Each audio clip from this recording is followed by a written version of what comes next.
Yo tengo una preguntita chiquitita. ¿Hay algún lugar, repositorio donde se puedan encontrar esos datos, esas cifras mundiales, sí, nacional por nación? Sí. ¿Recomendable? Bueno, está en el sitio, hay información que está en el sitio de la Alianza Cooperativa. Hay una que la Alianza tiene capítulos regionales, entonces la Alianza Mundial es ica.com, hay un dominio com. ICA, International Alliance.com. Ese es el sitio mundial. Hay un capítulo continental para las Américas, toda América, desde Canadá al Cono Sur, que es cooperativa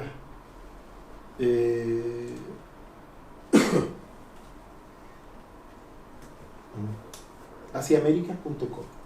Asiamerica, que es Alianza en castellano, está en inglés. Ahí hay hartas cifras y ahí están como los datos más actualizados. Es interesante también ahí como dato para los temas de número.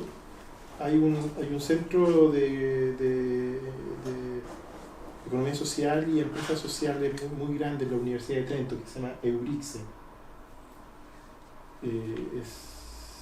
Eurixe.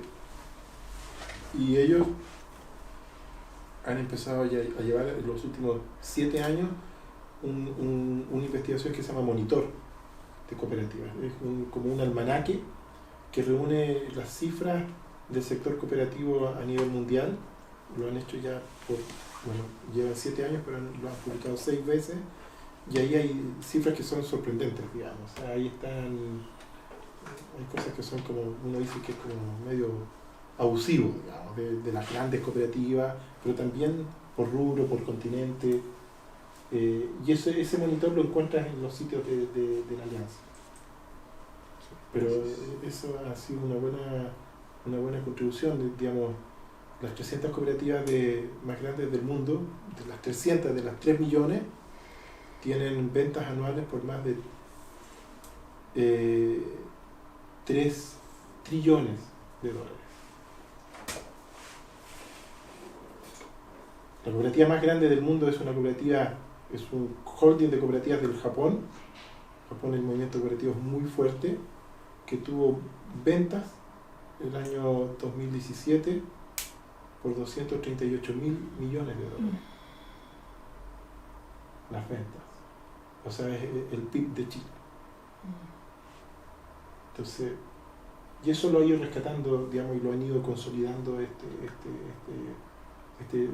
proyecto que ya es permanente, porque la información ya fluye sola. Tú puedes subir tu propia información siendo cooperativa, te acreditas y tú vas contribuyendo a esto. Bueno, excelente tu presentación, te felicito. Me felicito por haber venido. Mira, 2 puntitos. Uno es sobre, tú dijiste las cooperativas y diste el caso de la cooperativa pesquera acá en Chile. Yo tengo un hijo que vive en la zona y me comentaba que ahí hay pescados grandes y pescados chicos. Sí. Y que los pescados grandes de alguna forma explotan los pescados chicos. Eso te lo dejo como inquietud, sí. O sea, hasta dónde puede haber. Bueno. Y lo segundo es, tú me decías que las cooperativas de trabajo están como en contra del sistema. Preferentemente. ¿Y a favor de qué están? Es decir, ¿cuál sería la opción, el mejor nicho, el mejor contexto para que el movimiento cooperativo creciera, se consolidara y se expresara política y económicamente? Y te hago un alcance aquí. Yo viví algunos años, viví 3 años en Vietnam, en los años 80, trabajando para Naciones Unidas. Y una de las conversaciones que tuve allá, cuando ellos comenzaron a hacer las reformas que comenzaron en China y se comenzaron a copiar en Vietnam, que era una reforma pro mercado.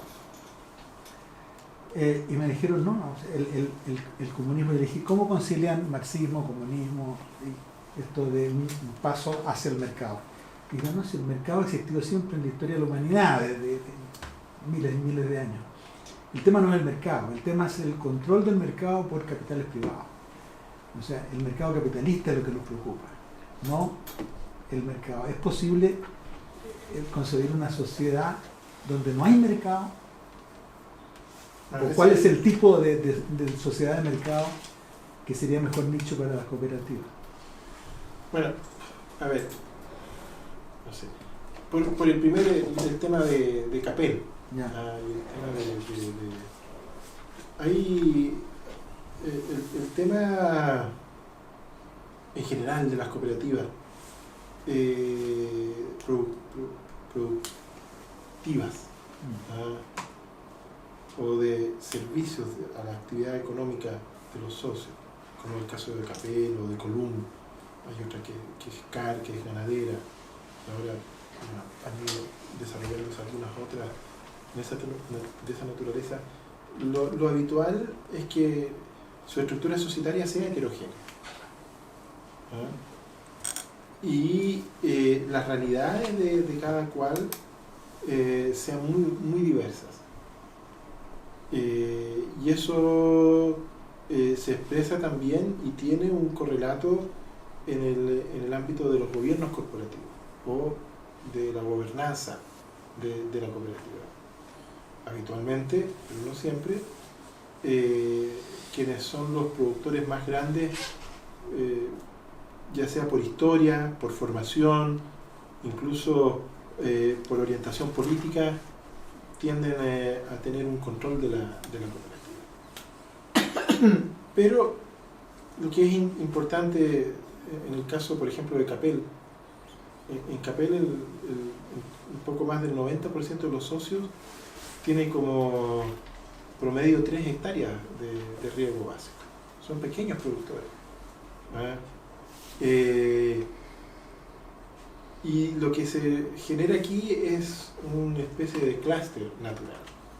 Los grandes necesitan a los chicos para hacer volumen, pero también para mantener la distribución de la propiedad. Porque si no, sería fácil que otro productor grande le comprara a varios chicos y finalmente yo tengo un competidor al lado con una orientación netamente mercantil, por decirlo así. También es muy importante tener en cuenta de que a la hora de fijar el valor de la leche o el valor de la uva, el precio siempre es parejo para todos. Para el que produce 50.000 kilos y para el que produce 3 millones. El valor del kilo de la uva o del litro de leche es siempre el mismo. Hay un tema con la grasa en la leche, la tecnología de Colum es muy severa, se mide en vivo, en el caso de la uva es la cantidad de uva y también el azúcar, y eso se mide por cada uno de los envíos de temporada. Habitualmente el productor más pequeño tiende a ser bastante más exigente por el valor del kilo de uva, porque efectivamente tiene más necesidades. Para quien provee en la temporada de uva 40.000 kilos o 10.000 kilos, es muy distinto su situación económica para el que le provee a Capel 1 millón de kilos, que hay proveedores que lo hacen así, 1 millón de kilos, digamos. O lo mismo pasa con Colum. Y por lo tanto es habitual que haya un malestar en esto. Ahora, esto se compensa mucho y tiene un control por la vía democrática. Efectivamente puede haber un peso importante de los grandes productores en la toma de decisiones y en la hora de orientar la votación, pero en una cooperativa a mí me ha tocado 2 veces estar en Junta General de Socios de Capel, 600 socios, de los 1.200, una persona un voto. Y han dado vueltas consejos, los chicos, y lo han dado vueltas. Y el gran productor ha salido trasquilado. Movió las cosas, hizo campaña, invitó a asado, y cosas como buena campaña, y perdió. Y lo mismo ha pasado en Colón. Colón tiene una estructura distinta porque tiene asambleas por delegados, asambleas locales y después una junta relativamente pequeña, no como Capel, que tiene una junta masiva. Y la gente viene de 5 valles, de Tierra Amarilla, viene de Huasco, de Elqui, Limarí y Choapa. Se juntan ahí. Es un tema. Pero realmente sí se reconoce que hay un malestar también de los productores más pequeños de Colón por el precio de la leche.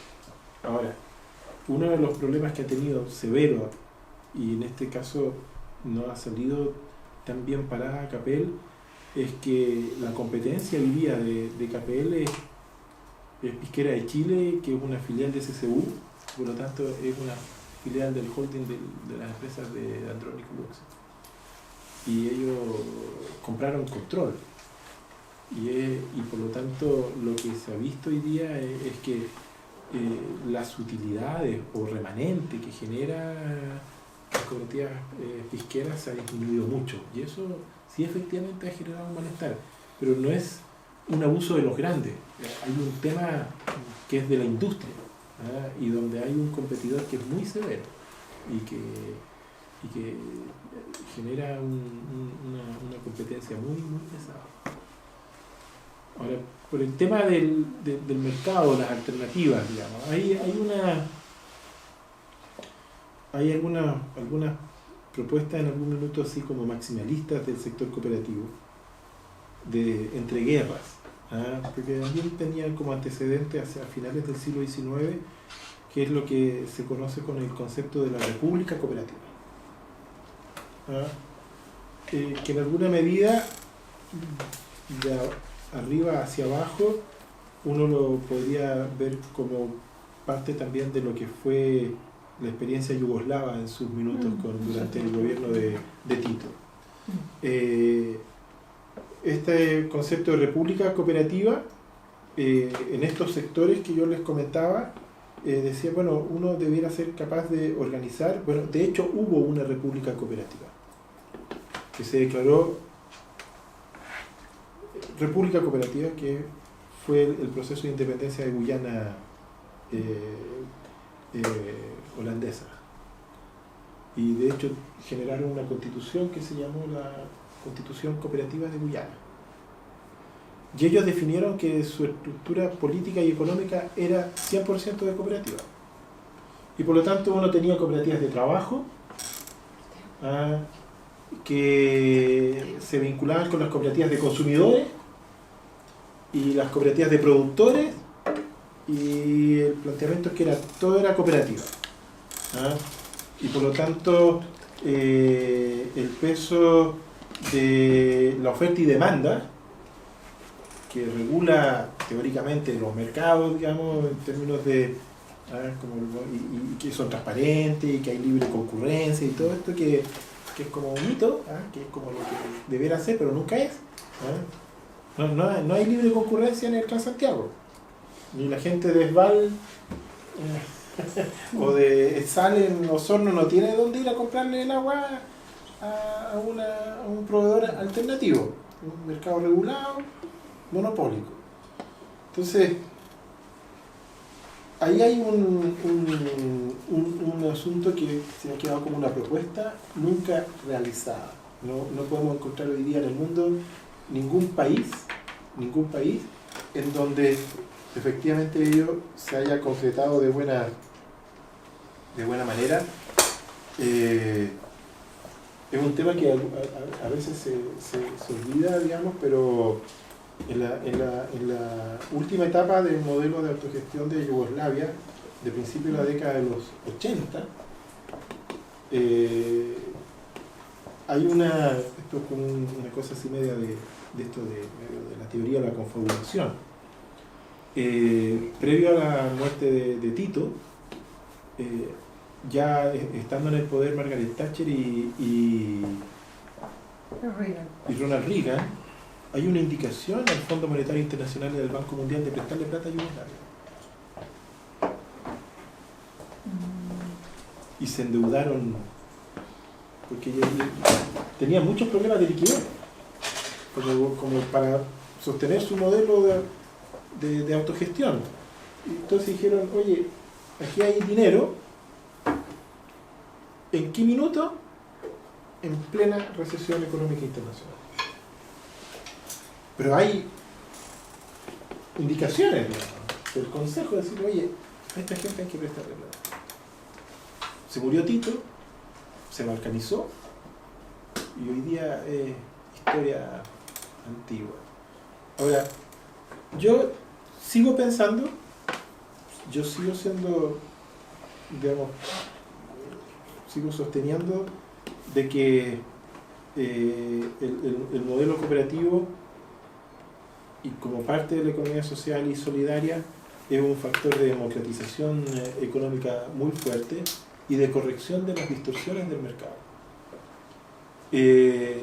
Ahora, reemplazar, cuando uno dice y conversa con la gente que es más radical, que es reemplazar el mercado por algo o por qué,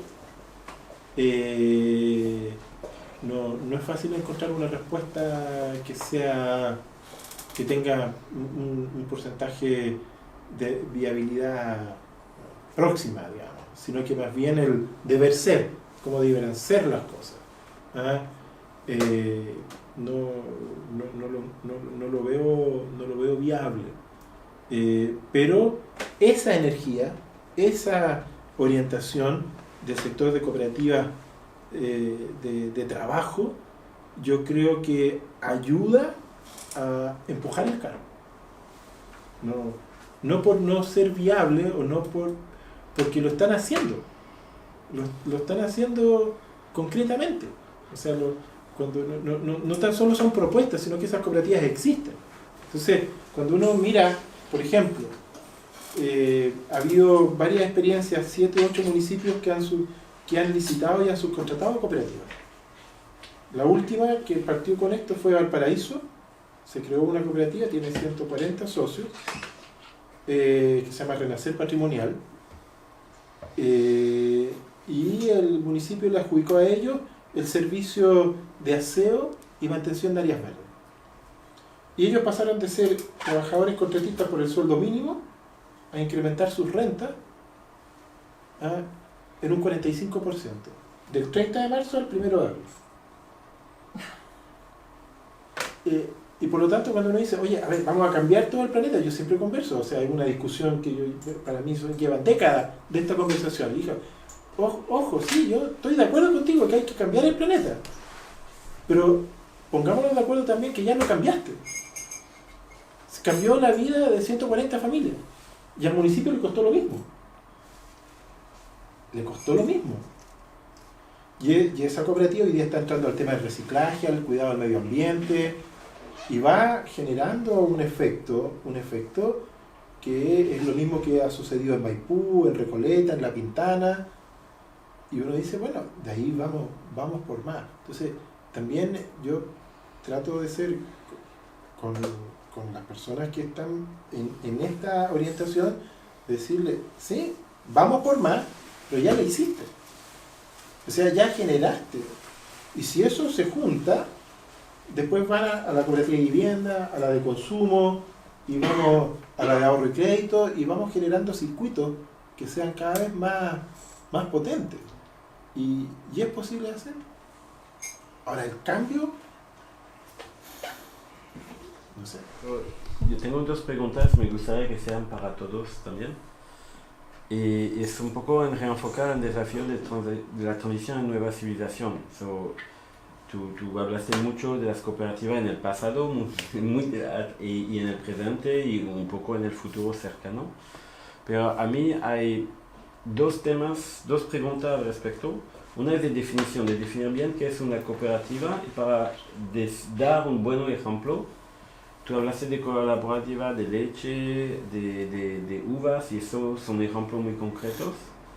Pero a mí me gustaría, en particular, cuando se define la cooperativa, que se define la relación y la diferencia con un sindicato. Y no hablo de sindicato que llaman al paro, pero sí hay empleados, por ejemplo, profesor de universidades, que tiene varios empleadores, pero que se pueden colaborar entre ellos para el material docente, para lo que sea. Eso es un sindicato. Pero para mí es una cooperación y es casi una cooperativa, falta que tiene otro empleador. La diferencia yo creo que en el pasado era muy clara y que en el futuro tengo la intuición, pero no es mi campo para nada, que va a ser más borrosa y que eso puede ser interesante para nueva civilización. Y la segunda pregunta, al mínimo en mi mente se intersecta mucho, pero quizás hay ejemplos donde es separado. La UVA y la primera pregunta es la diferencia entre el sindicato y las cooperativas y tener definición, bueno, es claro para todos y creo que todos pueden contribuir que va a hacer la conversación. El segundo tema es más de yo como tecnofil, pero del futuro, espero que tendremos tecnología en el futuro. Tú hablaste de uva y de leche que son muy concretos, pero ahora hay mucha producción digital también. Y podemos imaginar, por ejemplo, de nuevo el ejemplo de los profesores que producen material docente. Cuando produzco un libro, cuando escribimos un libro nosotros, hay un capítulo de cada uno. Es un poco como una cooperativa que mezcla la uva de varias producciones para producir un libro. Y eso nadie lo ha llamado una cooperativa, porque no era una cooperación más que una cooperativa. Pero creo que en el futuro, para la docencia, porque soy aquí, pero me imagino que hay 1000 otros ejemplos, vamos a tener cooperativa digital y que eso va a ser bastante distinto, porque cuando yo doy mi uva de mi campo, es diferente de cuando doy un documento digital que se puede usar para varias cooperativas y todo eso. Yo creo que en eso también todos pueden opinar.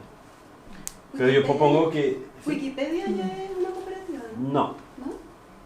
Yo puedo opinar más, pero yo ya hablé mucho, así que nosotros hablan.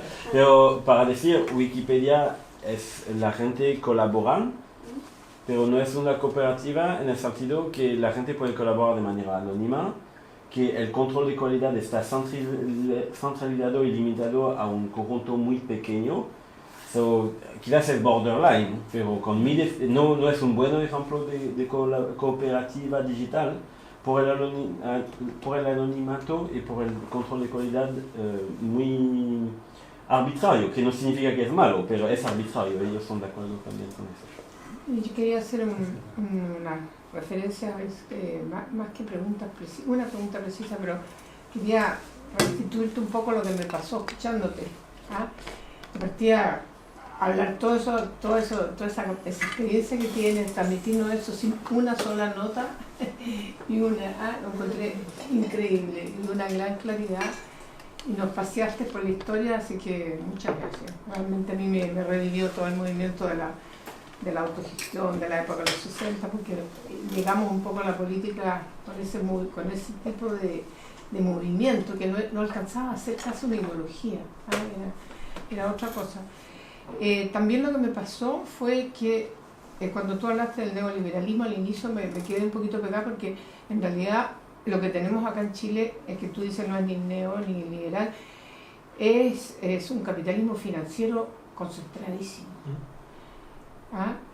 Y lo que tú recorres en la forma diacrónica y sincrónica me deja a mí una imagen de una pirámide, bueno, una forma triangular en la cual estamos en una estructura que es absolutamente concentrada, y todo lo que tú nos restituye, que son cosas que el ser humano ha hecho en distintas latitudes, tú insististe mucho en eso, que eso no es solo aquí, sino que se está viendo en todas partes, fue así en otras latitudes también, es lo que ocurre a nivel de la base. O sea, está el tema de democracia ahí, que tú no lo mencionaste explícitamente, pero ahí está todo el igualitarismo de toda la tradición de Bilbao, etcétera, de la sociedad de la igualdad. Y ¿a dónde voy con este comentario? Es que a mí lo que me surge de eso es que parece ser que la salida hacia una nueva civilización, bueno, es mi visión más de socióloga, ¿no?, es por la horizontalidad y el hacerse cargo en la base.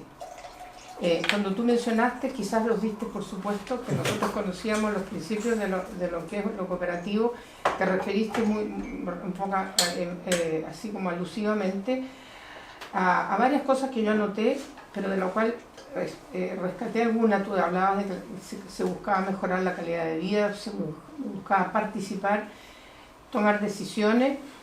También mencionaste tener dignidad. Y esto a mí me hace recordar que no tanto los sindicatos, sino los guilders, ¿ah?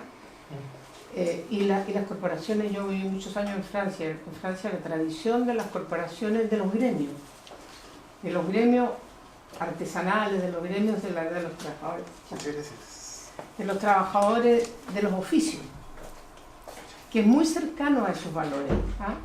Y que están organizados hasta hoy, con todo el capitalismo desenfrenado y la concentración financiera, está esa base que sabe, que tiene una sabiduría diferente, que los que se mueven por el lucro y donde está concentrada la propiedad en personas, y no en lo colectivo. Entonces, quería preguntarte, Mario, una pregunta bien precisa.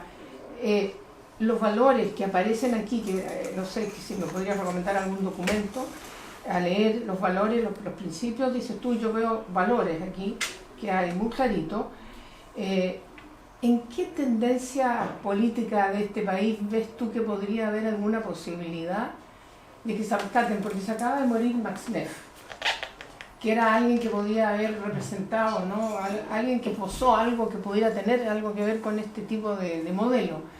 Pero hace mucho tiempo que no hay nadie que saque la voz aquí en Chile sobre una alternativa, ¿ah? Y estamos todos soportando esta estructura piramidal, estamos todos tratando de sobrevivir, ¿ah? Yo creo en los campos, y eso lo hemos visto acá cuando participan los amigos que vienen, los colegas que vienen del sur, que están contando cómo se está como autogestionando la gente a nivel local, que no quieren saber nada del Estado. Entonces, ¿qué tendencias hay gérmenes en el sistema político chileno que podrían llevarnos hacia allá, o cómo lo ves? Jeremy, bueno, hay un tema que es interesante, digamos, y uno se pone cooperativista, por decirlo así, y se va a asimilar a una forma jurídica, por decirlo, que es el modelo cooperativo, y que tiene una ley que lo define y lo regula. Pero creo que los temas de los comportamientos cooperativos, ¿ah? Aquí yo a veces pongo el mismo ejemplo, ¿ah? Si uno pone en Google cooperativo o cooperativa, siempre aparecen como dos líneas. En internet aparecen las cooperativas, el modelo cooperativo, y aparecen los procesos pedagógicos cooperativos, la educación cooperativa. Porque la gente que está en pedagogía, desde la época de la década de los 30, ha definido una línea de lo que se llama pedagogía cooperativa, que no tiene que ver con la enseñanza del cooperativismo, sino que reconoce que los procesos de aprendizaje de la gente, de las personas, de los niños, de los adultos, se vincula con educación popular, se vincula con temas que se desarrollaron en América Latina, de Paulo Freire. Dicen que el proceso de aprendizaje se acelera cuando es colectivo y es compartido. Y es interesante porque quienes desarrollaron eso no eran cooperativistas y eran cooperadores. Entonces, yo creo que los comportamientos colaborativos o cooperativos o de colaboración están en la base del comportamiento del ser humano. Sí, obvio. Y una expresión concreta, una y específica, es cuando esto se, por decirlo así, expresa en una forma jurídica particular que se reconoce como una cooperativa. Todo lo otro sigue estando abierto y en algunos casos incluso puede llegar a ser mucho más potente. Uno puede tener una cooperativa legalmente constituida, funcionando, reconocida aquí en Chile por el Ministerio de Economía y estar bastante distante de un comportamiento o un espacio que promueva la colaboración. Y uno puede estar en otro espacio que no se denomina cooperativa, como lo que tú mencionas, y que fortalece estos comportamientos. Te escucho, pero de nuevo, la respuesta es muy buena, la definición legal da un confort, pero en el futuro mi punto es que si hay gente que trabajan por Uber y por el servicio en bicicleta para dar comida y todo eso, ellos van a tener varios empleadores. Sí. Y podríamos imaginar a alguien que aporta a varias cooperativas. Sí. Y eso se acerca mucho más al sindicato. La frontera van a ser borrosa en el futuro. Yo pregunto si la frontera van a ser borrosa legal. Mira, si la ley va a cambiar para adoptarse. Son borrosas ahora. Ahora, en todo caso, desde el sector cooperativo más clásico o desde el ámbito de la economía social, hay una discusión muy profunda hoy día para desmitificar el concepto de lo que hoy día se acuñó aquí como economía colaborativa. Economía colaborativa es desregulación de las relaciones laborales en formato Uber, en formato Uber Eats o del Lipi, no como Airbnb, todo eso. O sea, hoy día, el fin de semana leía que hoy día en Rappi ya trabajan en Santiago 45.000 personas. En Uber, en el país, 80.000. Esas personas, que viven de esto, que es un trabajo, para mí es semi-ilegal, generan sus ingresos, pero son candidatos severos a la pensión mínima asistencial en 40 años. ¿Ya? Ahora, la contrapartida de esto, a nivel mundial, del ámbito de la economía social y solidaria, es un modelo que se llama economía de plataforma. Y eso está funcionando. El ejemplo más potente son las cooperativas de plataforma cultural en Bélgica. Hoy día ya reúnen a 120.000 socios y están conectados a través de las plataformas digitales para proveerse de servicios en común para el desarrollo de su actividad cultural. ¿Y eso entra en la definición de cooperativa o no? Es una cooperativa. Ok, perfecto. Es una cooperativa. Y se llama el modelo, tú lo puedes poner porque está en inglés, son cooperativas de plataforma. Ponen cooperativas de plataforma y es el uso de las redes o los sistemas digitales, pero manteniendo el principio de participación, de solidaridad, porque en el caso de Uber o de Airbnb hay un dueño. Sí, no, yo no sé. Lo que él tiene es un software. Ahora está Didi y así, y eso... Y de máxima explotación. Máxima. Y es una explotación sin explotador. Sin que el explotado tenga clara conciencia de que lo está haciendo. Él está trabajando. Ahora... Sobre eso, mira, yo quería decir una cosa. Nosotros elaboramos ya hace como 40 años el concepto de economía solidaria, justamente con dos propósitos simultáneos. Uno es responder a la necesidad de tener un concepto amplio que abarcara no solo el cooperativismo, sino también muchas formas económicas, asociativas, donde hay cooperación, donde hay apoyo mutuo, donde hay, digamos, colaboración de personas y que no necesariamente adoptan el formato jurídico de las cooperativas y que muchas veces son informales. Pero ahí caben experiencias como la que tú dices, ¿no es cierto? Muchas personas colaboran en la producción de los contenidos de un libro, cada uno aportando lo suyo y generando un proceso. Entonces el concepto de economía solidaria tiene esa gran riqueza, esa gran amplitud de poder incorporar una multitud de tipos de experiencias diversas que esperamos nosotros que se hagan presentes en nuestro Congreso a través presentaciones específicas, que de hecho algunas ya están programadas, como economía del bien común, economía colaborativa, etc.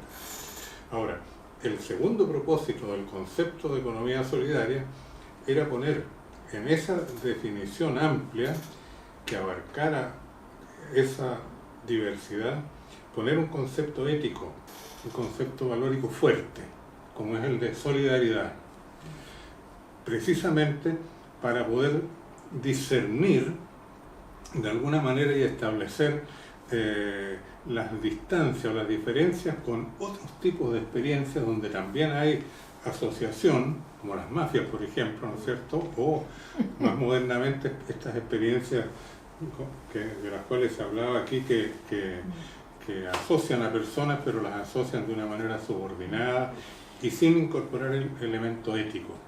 Entonces, ese es el valor que le atribuimos al concepto de economía solidaria.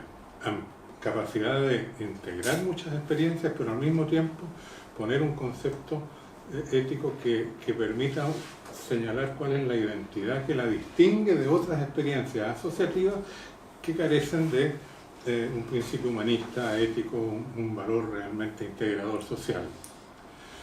Ahora, ya que estoy hablando, quiero mencionar otra cosa. Yo soy un gran, digamos, partidario del cooperativismo. Estoy desde hace muchos años, digamos, desde que conocí la primera cooperativa, que fue precisamente Cotralaco. Fue la primera cooperativa en la cual yo participé. Íbamos los sábados, los domingos a colaborar en el trabajo, ahí en la fabricación de tubos y postes, y postes de cemento, en fin, que era una cooperativa súper interesante, y después la destruyeron, digamos, con la represión, incluso mataron a algunos miembros ahí, por eso se terminó esa experiencia, pero fue de una extraordinaria riqueza, y ahí yo me convencí del cooperativismo, pero sobre todo mi convencimiento es de la superioridad de la cooperación por sobre la competencia, que no necesariamente se oponen en forma estricta, digamos, no son totalmente contrarios, pueden convivir, pero implica poner al centro la cooperación, y la competencia puede ser un factor coadyuvante en determinados procesos económicos. Yo estoy convencido que el cooperativismo, tal como tú lo dices, en el futuro va a ser, la economía solidaria, o sea, este concepto más amplio, va a tener una gran expansión y va a ser muy central en la respuesta que la sociedad va a dar a todos estos dramas, ¿no es cierto?, y males que hoy día estamos viviendo. Pero en cuanto a lo específico del cooperativismo, mi convicción es que hay 2 o 3 puntos en los cuales el cooperativismo debiera corregir aspectos de su práctica y de su concepción.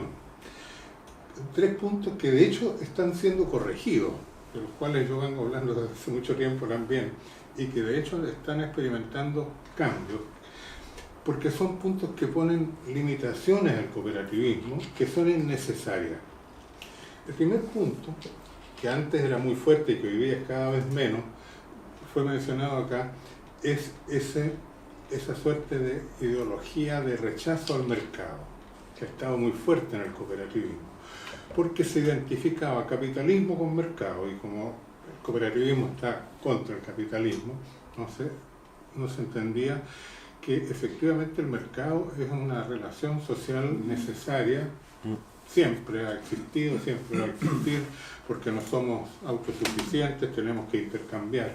Y el tema es que el capitalismo es una estructura, un modo del mercado, pero no es identificable con el mercado. Entonces, el cooperativismo tiene que ser capaz de construir un concepto del mercado y una propuesta de democratización y de organización del mercado que le sea propia y que la aleje de ese rechazo. El segundo tema que yo creo que el cooperativismo también tiene que corregir, y que de hecho lo está corrigiendo, es un principio que viene desde muy antiguo, desde los orígenes, y que decía: el cooperativismo no puede generar ganancia, es sin fines de lucro y por lo tanto todos los excedentes que se generan tienen que ser devueltos a los socios porque implica que de alguna manera se les corresponde a ellos y tienen que ser devueltos anualmente, en el ejercicio anual. Yo creo que ese es un gran problema del cooperativismo, porque eso le impide capitalizar, le impide, ¿no es cierto?, generar esos excedentes e invertirlos en el propio desarrollo, y eso es lo que hace que muchas cooperativas solo crecen por aumento en el número de socios, pero no crecen en la relación entre capital y trabajo.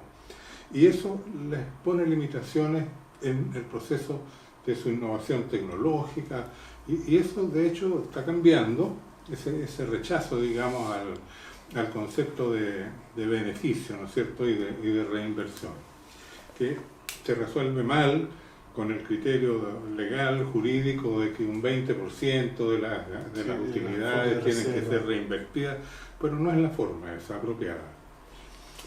Yo creo que en eso ha habido avances grandes. Y el tercer tema, que a mi modo de ver es más discutible que los anteriores, incluso creo yo, tiene que haber una corrección, ya no con respecto a los principios, sino a las prácticas cooperativas, es que el cooperativismo ha crecido muy dependiente del Estado, ha sido instrumentalizado, como tú decías, ¿no es cierto?, como ejecutor de políticas públicas, de políticas sociales, y esa dependencia del Estado la limita fuertemente. ¿Por qué? Porque, por un lado, los cooperativistas dicen nos beneficia el vínculo con el Estado porque el Estado nos genera ciertos favores, digamos, como por ejemplo exenciones tributarias, ¿ya? Pero el costo de las exenciones tributarias es que las cooperativas no son autónomas. Quien crea la cooperativa, quien le otorga la personalidad jurídica, no son los socios que se organizan como ocurre en cualquier empresa privada, sino que el Estado les otorga una personalidad jurídica y por lo tanto las controla. ¿Y por qué las controla? Bueno, porque es la manera de evitar que se aproveche la forma jurídica del cooperativismo para liberarse de los impuestos, para tener reducción de impuestos. Pero no hay ninguna necesidad de fondo de que el cooperativismo necesite exenciones tributarias para desarrollarse. El cooperativismo es capaz, porque la cooperación tiene gran fuerza económica, es capaz de desarrollarse sin necesidad de tener privilegios tributarios. Y sobre todo que esos privilegios tributarios le provocan restricciones y controles muy fuertes, incluso leyes donde son un poco rígidas en casi todos los países y no permiten otras formas de cooperación que adopten estas modalidades cooperativas. Yo creo que eso se está superando, esas tres limitaciones. Se va a seguir en esa línea en el movimiento cooperativo y es una de las razones por las cuales yo creo que el futuro es un futuro cooperativo. No creo que todo el mundo, toda la economía va a ser cooperativista, pero el sector del cooperativismo va a ser cada vez más grande, más fuerte y va a tener más incidencia, ganando, sobre todo si gana autonomía frente al Estado. Para mí es muy fundamental que tenga autonomía frente al Estado para poder ser crítico y para poder hacer propuestas de transformación política. No sé, ¿qué piensas tú? Bueno, yo creo que los tres puntos son relevantes y son de permanente debate, digamos. Si uno toma el tercero y ve una de las diferencias del desarrollo del sector cooperativo en los países del hemisferio norte con los del sur, es que el desarrollo en el norte siempre ha sido más autónomo de abajo hacia arriba, en donde incluso las políticas públicas o los marcos normativos o las orientaciones de acciones de los poderes del Estado, lo que han hecho simplemente es consagrar normativamente lo que las cooperativas ya hicieron. Y eso pasó con el cooperativismo de consumo en Suecia y pasó con el cooperativismo de ahorro y crédito en Alemania, en Holanda, en Austria, en donde la gente se juntó y generó sus cooperativas, creció, y en algún minuto, a los 20 o 30 años después, ya por decirlo así, ya desarrolladas, lo que hizo el Estado fue, bueno, incluso las organizaciones negociaron sus marcos normativos. En América Latina, en África, una parte de Asia, sobre todo en aquellos países que fueron colonias o eran ex colonias, esto vino de arriba hacia abajo. Y eso se mantiene, y en Chile es más fuerte también, porque el rol del Estado, incluso ahora, es muy fuerte, incluso paradojalmente fuerte, porque la política pública genera un status quo, está en la Constitución, pero esto viene de la época de Portales. Aquí no se movía una hoja, hasta que se modificó la ley de cooperativa el año 2002, una cooperativa se creaba por decreto supremo, firmado por el presidente de la República, previa aprobación por el Departamento de Cooperativa del Ministerio de Economía del estudio socioeconómico. Era la única forma jurídica que tenía una aprobación ex ante, en donde yo tenía que demostrar que mi negocio era viable económicamente, y eso era analizado por un funcionario que nunca había tenido ningún negocio, digamos. O sea, entonces, y eso nos mantiene muy, muy subordinados hasta el día de hoy, y uno tiene esta relación de amor y odio con el Estado, en que le pide que el Estado haga cosas. Y si no las hace, yo lo critico, pero estoy esperando que las haga, en vez de tomar... Por eso lo que yo llamo la etapa originaria del sector cooperativo, que va entre el año 1864 y 1924, fueron 60 años de desarrollo del sector cooperativo sin marco legal, sin ningún tipo... Y hay procesos que fueron muy interesantes, de autogestión genuina, en donde, a pesar del Estado, se hacían las cosas. En los temas del capital también es importante resolverlo, y yo creo que también hay temas que hay que... Yo agrego un cuarto desafío, que yo creo que mucho de lo que tiene el sector cooperativo hoy día en Chile y en otros países, de esta práctica democrática, de esta gestión de una persona un voto, se han transformado en ritos que hay que cumplir. Yo habitualmente pongo el ejemplo de que, claro, hay una asamblea anual, hay una junta anual, en donde la gente puede asistir, pero lo más importante de esa junta anual es aprobar la memoria y el balance del año pasado. Y no hay un espacio en donde la gente se pronuncie, bueno, ¿qué es lo que vamos a hacer hacia adelante? Porque la junta anual por ley dice que se hace para aprobar memoria y balance de la gestión del periodo pasado. Entonces tenemos cooperativas que tienen, no sé, como la cooperativa más grande en Chile de socios, es Copeu, que tiene 760.000 socios, en la que en su junta general de socios participan 1.200. Y la cooperativa no hace mucho esfuerzo para que llegue más gente. Entonces yo creo que hay las tecnologías también hoy día son un tremendo recurso a la mano para promover mejores prácticas de participación, porque si no todo esto queda como en lo declarativo. Ahora, por el tema político, es muy, muy interesante. Yo soy un convencido de que el tema cooperativo políticamente, la mejor alternativa es que sea lo más transversal posible y no se abanderice con un sector político, porque cuando eso sucede y cambia el gobierno, ese gobierno le quita el respaldo, aunque habría que tratar de ser siempre lo más autónomo posible.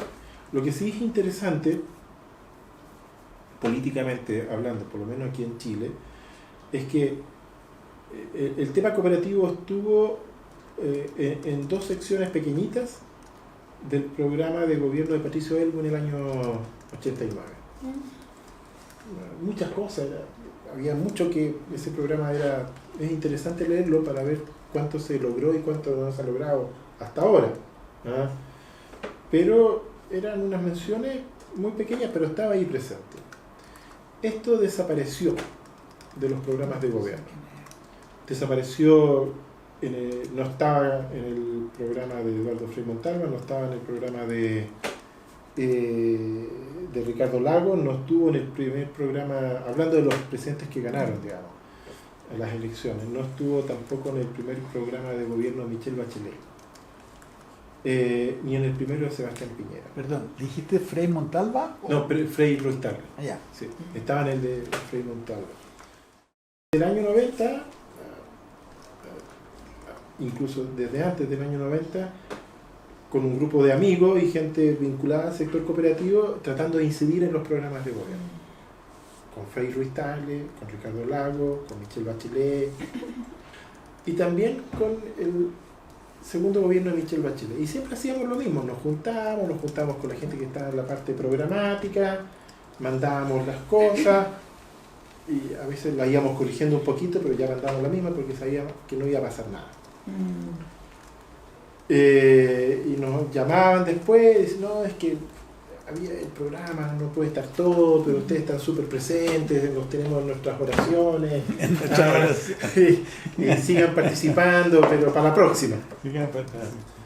En el segundo gobierno de Michelle Bachelet, en las elecciones de 2013, hicimos lo mismo, nos juntamos los mismos grupos de amigos, hicimos las mismas conversaciones y mandamos la misma propuesta. Y dijimos, bueno, cumplimos, que no se diga que no lo intentamos. Yo recuerdo que un día domingo, en el Teatro Huemul, en el barrio Franklin, se hizo el lanzamiento de la campaña y del programa de gobierno de Michelle Bachelet. Me llama un amigo que lo estaban transmitiendo por la radio, me dice, oye, en el programa de Michelle Bachelet hay un párrafo sobre cooperativas. Dije, no puede ser, aquí se equivocaron, digamos. ¿Ah? Y pusieron un párrafo, donde está comercio justo, está emprendimiento social, innovación social y el fortalecimiento de las cooperativas. Y dije, bueno, entonces, curioso, digamos, después ahí uno va a internet, lo baja y dice, no, sí, efectivamente está. Nos empezamos a llamar y dijo, bueno, esta vez pasó, pues a ver si una vez, primero hay que ver que gane, y después a ver qué pasa. Lo interesante es que en el marco de la campaña del 2017 hicimos lo mismo, pero hicimos un poco más de presión. Y si uno revisa de los 8 candidatos, a nosotros nos llamó mucho la atención de que en el programa de Sebastián Piñera hay una mención similar a la que había en el programa de Michelle Bachelet el 2013. Se habla de cooperativa en 2 partes del programa de gobierno. Pero en el programa de Beatriz Sánchez, en el programa de gobierno de Alejandro Guillé y en el de Carolina Goy hay un capítulo completo, entero. No un párrafo ni un subtítulo, sino que un capítulo. Y eso sí fue sorpresivo, porque conversamos lo mismo y siempre de lo que uno mandaba tomaban una línea o no tomaban nada. Y de hecho el programa a mí me tocó trabajar en el diálogo con las candidaturas, digamos. En el programa de Beatriz Sánchez, Frente Amplio, hay un capítulo. Y después ellos dicen, y esto a su vez lo hemos hecho transversal en la parte de vivienda, pesca, medio ambiente, empleo, y en cada una de las otras secciones había un párrafo vinculado al tema de economía social, solidaria y cooperativismo. Y al final del capítulo sobre economía social, solidaria y cooperativismo está citado el documento que entregamos. Las propuestas del sector cooperativo están en comillas. Nosotros planteamos hacer estas cosas y a su vez nos comprometemos a asumir esto que nos llegó del sector cooperativo. Y está, entre comillas, 3 párrafos. La reforma constitucional que reconozca el modelo cooperativo de economía solidaria, la creación de un Instituto Nacional de Fomento Cooperativo y de Economía Solidaria, y está ahí. Eso es histórico, de los últimos 50 años. Y por eso es que yo veo que en el diálogo con el ámbito político, manteniendo la autonomía, yo creo que hoy día está muy, muy permeable. Algo pasó. Y yo incluso el programa de José Antonio Cast tenía tenía cooperativismo en la economía solidaria.